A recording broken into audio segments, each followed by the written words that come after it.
দর্শক এই মুহূর্তে আপনার স্ক্রিনে যাকে দেখছেন তাকে হয়তো অনেকেই চেনেন বা অনেকেই জানেন। ইনি হচ্ছে খোকন ভাই, 10 নং হোগলাবুনি ইউনিয়ন, হোগলাবুনিয়া তার বাড়ি। তিনি দীর্ঘদিন শারীরিকভাবে অসুস্থ করেছেন, তার বর্তমান অবস্থা খুবই খারাপ। আমরা যারা পারি একটু তাকে সাহায্য করার চেষ্টা করব। আজকে আসছে আমাদের চৌকিদার বাজারে, আমি যতটুকু পারছি আমার পক্ষ থেকে তাকে একটু হেল্প করছি। বিগত দিনে চৌকিদার স্বাধীন ব্লাড ফাউন্ডেশনের পক্ষ থেকে মোটামুটি ভাবে একটু সাহায্য সহযোগিতা আমরা করেছিলাম। আপনারা যারা পারেন তার পাশে একটু দাঁড়ান, এটা আমার অনুরোধ। অনেক গরিব দরিদ্র, আমরা অনেক বছর এই রোগে আক্রান্ত হয়ে আমরা অসুস্থতে আছি।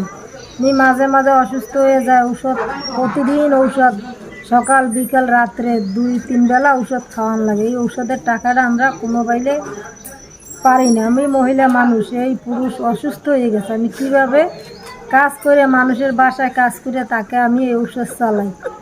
আপনারা দয়া করে আমাদের এই রোগ ভালো হবে না, তাও একটু ঔষধ খাইয়ে সুস্থ থাকতে পারবে, এই জন্য আমাদের জিনিস সহযোগিতা একটু আপনারা করেন, আমাদের দিকে তাকাইয়ে। আপনার বাচ্চা কাচ্চা কয়টা?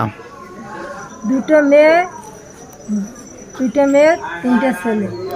বিয়ে শাদী দিয়েছেন? মেয়ে একটাও না, ছোট ছোট তারা, বাচ্চারা সব ছোট ছোট, তাই না? ছেলেও একটা প্রতিবন্ধিতাও বাসায় থাকে 5 বছরের, সেও হাঁটতে পারে না, অসুস্থ সেও, বাচ্চাও। আপনারা দেখতে পাচ্ছেন খোকন ভাইয়ের কান্না। যদি আপনাদের কারো হৃদয়ে তার কান্নার আওয়াজটা যায়, তারা আপনাদের কাছে আমার অনুরোধ, তার মুখের দিক তাকিয়ে তার এই কষ্টের কথা শুনে যদি আপনারা পারেন তাকে একটু সাহায্য করবেন।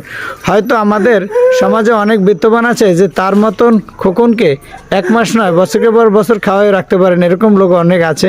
আমি আপনাদের মাঝে একটু আকুতি জানাই, আপনাদের কাছে একটু সাহায্যের অনুমতি জানাই, তা আপনারা একটু এই খোকন ভাইয়ের কান্নার শব্দটা যদি আপনাদের কানে পৌঁছে আপনারা একটু সাহায্য করবেন তার জন্য, যাতে করে সে একটু ওষুধ খেয়ে একটু সুস্থ থাকতে পারে।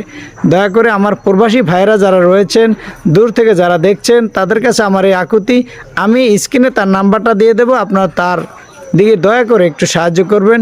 সামনে রমজান মাস আসছে, হয়তো আমরা অনেকেই রমজান মাসে দান করব, সদকা দেব। এই সদকা এবং দানের টাকাটা যেন অন্তত খোকন ভাইয়ের মতন মানুষদেরা পায়। আর আমার নিকটবর্তী যারা আছেন তারা যদি আমার ভিডিওটি দেখেন একটু বেশি করে শেয়ার করবেন এবং খোকন ভাইকে একটু সাহায্য করার চেষ্টা করবেন। ভালো থাকবেন, আজকের মতো বিদায়, আল্লাহ হাফেজ।